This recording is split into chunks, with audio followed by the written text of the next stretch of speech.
네, 체계적 직무 분석 방법론 오늘은 23강입니다. 오늘 여러분들에게 설명드릴 내용은 이 행동지표가 직원들의 성과를 이끌어내잖아요. 지난 22강에서 여러분들이 설명을 들으셨지만 이 행동지표라고 하는 것이 잘 만들어지면 직원들에게 좋은 성과를 유도할 수 있는데 그 좋은 성과를 유도할 수 있는 좋은 행동지표의 조건에 대해서 오늘 여러분들에게 설명을 드리도록 하겠습니다. 일단 이 행동지표가 직원들을 평가하는 기준으로 활용이 된다. 이 행동지표를 가지고 직원들을 평가하고 또 이 행동지표가 관리자가 부하 직원들의 성과를 체계적으로 관리하는데 구체적이고 체계적으로 관리하는데 활용이 된다라고 하는 점을 지난 22강에서 설명을 드렸습니다. 혹시 이 강의, 이 동영상 보시는 분들 가운데에서 이 22강 안 들으신 분들은 가능하면 22강 듣고 와주시기를 부탁을 드리겠습니다. 자, 이렇게 행동지표는 직원들을 평가하는 기준, 직원들의 구체적인 행동을 관리함으로써 성과를 관리하는 용도로 활용이 된다라고 하는 점을 지난번에 말씀을 드렸는데, 자, 이런 용도로 잘 활용이 되려면 행동지표가 여러 가지 요건들을 충족해야 돼요. 그래서 지금부터 이 행동지표의 요건 가운데에서 가장 대표적인 요건 세 가지를 설명을 드리도록 하겠습니다. 그러니까 여러분들은 행동지표를 만들 때 지금부터 설명드리는 이 요건에 부합하도록 가능하면 행동지표를 만들어 주셔야 한다라는 점을 말씀을 드릴게요. 자, 먼저 첫 번째 행동지표의 요건 첫 번째는 행동지표는 반드시 행동이어야 한다라고 하는 너무나도 당연한 조건입니다. 너무 뻔하죠. 그러니까 행동이죠. 행동이니까. 그렇죠? 근데 이게 생각보다 그렇게 수월하지 않아요. 자, 예를 들어서 자동차 영업사원 직무예요. 매출을 향상시키는 게 중요한 성과 목표로 설정을 했어요. 자, 자동차 영업사원이 매출 향상이라고 하는 이 핵심 성과 목표를 달성하는데 결정적인 영향을 미치는 요인인 CSF 가운데 하나로 뭐를 들 수 있냐면 자기 주변에 자기가 판매하는 차량을 구입할 수 있는 능력을 가진 사람들이 많으면 매출 향상에 결정적인 영향을 미치겠죠. 이 사람이라고 하는 게 중요한 이 매출 향상이라고 하는 자동차 영업사원 직무의 핵심 성과 목표를 달성하는데 결정적인 영향을 미치는 CSF가 될 수 있어요. 자, 그래서 이 사람이라고 하는 CSF를 확보하기 위해서 어떤 행동들을 잘해야 되느냐, 이 행동 지표들을 설정을 해봤는데, 자, 이렇게 설정을 했다라고 가정을 해봅시다. 많은 사람들과 양질의 인맥을 형성한다. 그래서 평상시에 이 자동차 영업사원이 많은 사람들과 양질의 인맥을 형성하기 위한 행동들을 열심히 실행을 하게 되면 주변에 좋은 사람들이 많아지고 매출 향상에 기여를 할 수가 있겠죠. 자, 그럼 이 행동 지표를 많은 사람들과 양질의 인맥을 형성한다라고 하면 되겠느냐, 안 되겠느냐에 대한 질문을 여러분들에게 한번 드려볼게요. 그러니까 많은 사람들과 양질의 인맥을 형성한다. 이것은 행동일까요, 아닐까요? 행동은 정말 행동으로 할 수 있어야 되거든요. 자, 여러분들 지금 이 동영상 강의 들으시면서 양질의 인맥을 형성한다. 행동을 한번 해보세요. 자, 그럼 어떤 분들은 전화기를 꺼내서 전화를 하거나 어, 뭐 메일을 쓰거나 하시는 분들이 계실 수 있을 텐데, 자, 전화를 하거나 메일을 쓰거나 다 이거는 행동 맞아요. 자, 그런데 그거 말고 양질의 인맥을 형성한다. 이걸 행동으로 한번 해보시라니까요. 이거는 행동으로 표현이 안 돼요. 이거는 행동이 아닙니다. 이건 행동이 아니에요. 그래서 행동 지표는 이런 유형으로 설정이 되면 안 된다는 거예요. 액션 플랜도 마찬가지입니다. 우리가 해마다 목표를 설정하고 그 목표 달성을 위한 액션 플랜을 설정하는데 이런 유형을 액션 플랜으로 설정하면 된다, 안 된다? 안 된다는 거예요. 왜냐? 액션 플랜은 보고 자, 이 시기쯤 되면 이런 과업들을 추진하자라고 해야 되는데 이건 행동이 아니기 때문에 지금 당장 오늘은 양질의 인맥을 형성해야 되겠네. 그러면 지금 당장 뭘 해야 될지가 굉장히 불분명해요. 그러니까 이런 액션 플랜들은 계속 뒤로 미뤄지게 됩니다. 그래서 이 액션 플랜은 반드시 행동이어야 하고 행동 지표도 반드시 행동이어야 한다. 근데 이런 유형은 행동이 아니다. 행동 지표는 행동이라고 하는 건 정말 행동으로 할 수 있어야 된다. 라고 하는 점을 여러분들이 기억을 해 두시기 바랍니다. 자, 그렇다면 왜 이 행동 지표를 반드시 행동으로 우리가 표현을 해내야 될까요? 이런 행동이 아닌 것 같은 경우는 행동 지표로 설정하면 안 될까요? 이것도 해도 될 것 같은데. 자, 관리자가 이 행동지표를 가지고 직원들에 대해서 뭘 실시한다? 평가. 그렇죠? 그리고 평상시에 눈으로 보면서 관리해줘야 되는데, 행동이 아닌 것은 평가하기도 힘들고 눈으로 보면서 관리하기도 힘들어요. 저 친구가 사람들을 만나고 있는데 저 인맥이 양질의 인맥인지 아닌지 관리자가 평가를 해야 되는데, 그런 것들은 굉장히 주관적으로 평가할 가능성이 높잖아요. 그리고 관리해줘야 되는데 이것도 행동이 아니기 때문에 구체적으로 관리하기가 상당히 힘듭니다. 그래서 행동지표는 평가와 구체적인 관리에 활용이 되기 때문에 구체적인 행동일수록 좋다라고 하는 점을 기억을 하시면 좋을 것 같아요. 자, 그리고 두 번째 행동지표의 요건. 행동지표에는 반드시 행동의 중요한 방향과 방식이 표현이 돼야 된다라고 하는 점을 기억을 하시는데, 자, 말이 되게 어렵죠, 이 표현이. 행동지표에 반드시 행동의 중요한 방향과 방식이 표현이 돼야 된다. 말이 상당히 좀 어렵습니다. 자, 예를 들어서 설명을 드리면 그렇게 어렵지 않아요. 자, 방향과 방식이 표현이 돼야 된다라고 하는 것이 무슨 뜻이냐? 자, 우리가 행복이라고 하는 성과 목표를 달성하기 위해서 반드시 확보해야 하는 CSF 가운데 하나로 건강이라고 하는 CSF를 우리가 꼽을 수 있겠죠. 자, 그렇다면 건강이라고 하는 CSF를 확보하기 위해서 우리가 어떤 행동지표상의 행동을 잘해야 될까요? 많은 분들이 지금 머릿속에 떠오르실 겁니다. 운동을 한다. 자, 그렇다면 이 운동을 한다라는 행동지표에는 이 운동을 어떤 방향과 방식으로 해야 되는지가 표현이 되어 있나요? 안 되어 있나요? 안 되어 있죠. 그러니까 이 행동지표는 썩 좋은 행동지표가 아니다. 자, 운동을 어떤 방향과 방식으로 하는지가 표현이 되어 있는 행동지표가 바람직한 행동지표다. 운동은 정기적으로 그리고 꾸준하게 운동을 하는 것이 굉장히 중요합니다. 그래서 그 운동을 어떤 방향과 방식으로 하는지가 표현이 되어 있는 이러한 유형의 행동지표가 바람직하다는 거예요. 자, 왜 그러냐면, 자, 이 행동지표가 직원들을 평가하는 기준으로 쓰이잖아요.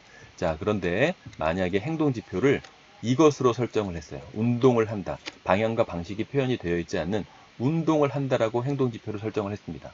자, A라고 하는 친구는요, 운동을 하는데 이 친구 너무 바빠요. 그래서 1년에 하루를 잡아서 그날 24시간을 운동을 해버립니다. 자, 그리고 B라고 하는 친구가 있는데 이 친구는 일주일에 3일씩 한 번 할 때마다 30분씩 운동을 해요. 자, 그렇다면 이 운동을 한다라고 하는 행동지표를 설정했을 때 이 A라고 하는 사람과 B라고 하는 사람을 한번 평가를 해볼까요? 자, 1년에 하루 잡아서 24시간 운동하는 A, 운동을 한다라고 하는 행동지표에 부합하나요, 안 하나요? 부합하죠. 좋은 평가를 받아요. 굿. 자, 일주일에 3일 운동하고 한 번 할 때마다 30분 운동하는 B, 운동을 한다라고 하는 행동지표에 부합하나요, 안 하나요? 부합하죠. 굿. 둘 다 좋은 평가를 받아요. 그런데 문제는 1년에 하루 잡아서 24시간 운동을 하게 되면 건강이라고 하는 CSF를 제대로 확보할 수가 있어요? 없죠. 오히려 건강이 나빠진단 말이에요. 이렇게 운동하면. 우리가 건강이라고 하는 CSF를 제대로 확보하려면 정기적으로 이렇게 꾸준하게 운동을 해야 건강이라고 하는 CSF를 제대로 확보할 수 있는데, 행동지표를 그냥 운동을 한다라고 설정을 하게 되면 1년에 하루 잡아서 24시간 운동하는 사람이나 정기적으로 꾸준하게 운동을 하는 사람이나 둘 다 좋은 평가를 받는단 말이에요. 그럼 직원들에게 메시지가 가요. 아, 나도 귀찮으니까 1년에 하루 몰아서 그냥 24시간 옛날 그냥 빡세게 운동할래. 그래서 모든 직원들이 이렇게 행동을 해버리게 되면 건강이라고 하는 CSF를 제대로 확보할 수가 있게 되겠냐고요. 안 된단 말이에요. 그래서 직원들의 성과가 나빠진다 이거죠. 자, 근데 행동지표를 정기적으로 꾸준하게 운동을 실시한다와 같이 그 행동의 중요한 방향과 방식이 표현이 되도록 설정을 했어요. 자, 이 A라고 하는 사람을 먼저 평가를 해보도록 하겠습니다. 정기적으로 꾸준하게 운동을 실시한다. 1년에 1년에 하루 잡아서 24시간 운동하는 이 A. 정기적으로 꾸준하게 운동을 실시한다라고 하는 행동지표에 부합하나요? 안 하나요? 안 하죠. 그러니까 배드 나쁜 평가를 받아요. 자, 일주일에 3일 한 번 할 때마다 30분씩 운동하는 B. 정기적으로 꾸준하게 운동을 실시한다라고 하는 행동지표에 부합합니까? 안 합니까? 부합하죠. 좋은 평가를 받습니다. 자, 그러면 직원들에게 메시지가 가요. 아, 1년에 하루 몰아서 운동하는 것은 아무리 많이 운동해도 좋지 않구나. 내가 좋은 평가를 받을 수 없구나.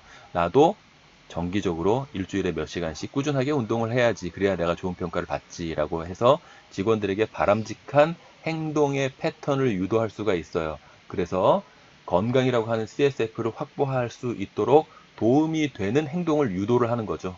이 CSF를 확보할 수 있도록 도움이 되는 행동. 이건 도움이 안 되잖아요. 이게 도움이 되잖아요. 그래서 성과 목표를 달성하는데 더 도움이 되는 행동 지표로 설정을 하는 것이 좋다. 그러기 위해서는 이 행동의 방향과 방식이 표현이 돼야 된다라고 하는 점을 여러분들이 기억을 하시고요. 자, 마지막 세 번째 요건. 이 행동 지표가 성과의 완결성을 가지는가라고 하는 질문에 yes라고 하는 대답을 할 수가 있는 행동 지표여야 돼요. 자, 이게 무슨 얘기냐? 우리가 건강해지려면 신진대사가 활발해져야 돼요. 신진대사가 건강이라고 하는 목표를 달성하는 결정적인 영향을 미치는 요인이 될 수가 있죠. 자, 그래서 이 신진대사를 활발하게 하기 위해서 이 신진대사 활성화라고 하는 CSF를 확보하기 위해서 어떤 행동지표를 설정할 수 있느냐? 갑상선 수치를 정기적으로 파악한다라고 하는 행동지표를 설정했다라고 가정을 해보도록 하겠습니다. 이 신진대사하고 갑상선 수치가 상관관계가 높기 때문에 이 수치를 정기적으로 꾸준하게 파악하는 건 신진대사를 관리하는 데 있어서 굉장히 중요하죠. 자, 그런데 갑상선 수치를 정기적으로 파악하기만 했어요. 아, 지금 수치가 이렇구나. 다음 달에 또 수치를 측정합니다. 아, 수치가 안 좋아졌네. 그 다음 달에 또 측정을 해요. 파악해요. 수치가 지난달보다 안 좋아졌잖아.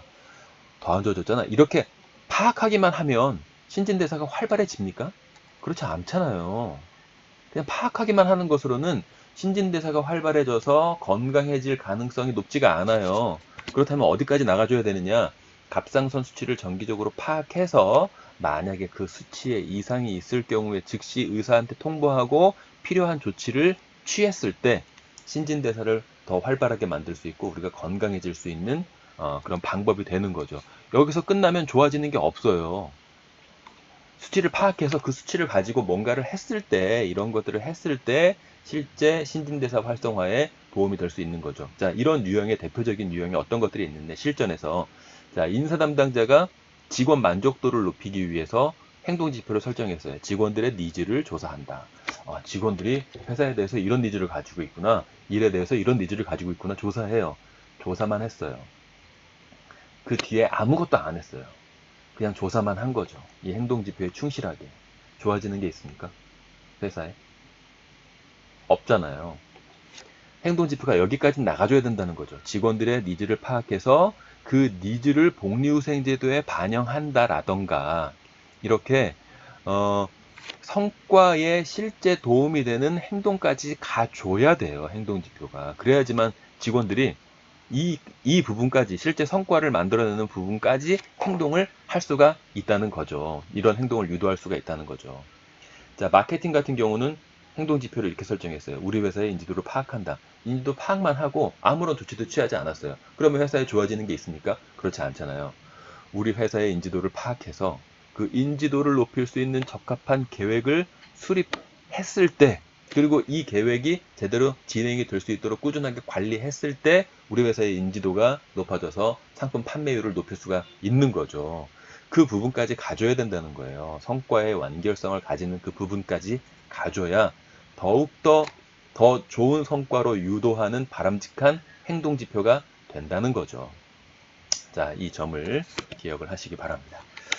자, 이렇게 행동 지표는 구체적인 성과 관리, 그러니까 우리가 뭐 열심히 해라, 이렇게 뭐 그냥 얘기하는 것보다 뭔가 관리자가 그리고 인사관리 쪽에서 구체적으로 직원들에 대한 성과 관리를 해야 되는데 그냥 열심히 해라라고 얘기하는 것보다 더 구체적이고 디테일하게 관리를 해야 제대로 성과를 유도할 수 있잖아요. 그러기 위해서는 행동 지표가 굉장히 중요한데 자, 이 행동 지표의 세 가지 요건에 충실한 행동 지표를 여러분들이 도출을 하셔서 직무 기술서에다가 기록을 해놓고 관리하시는 것이 정말 중요하다라고 하는 점을 오늘 이 수업을 통해서 꼭 기억을 해두시기 바랍니다.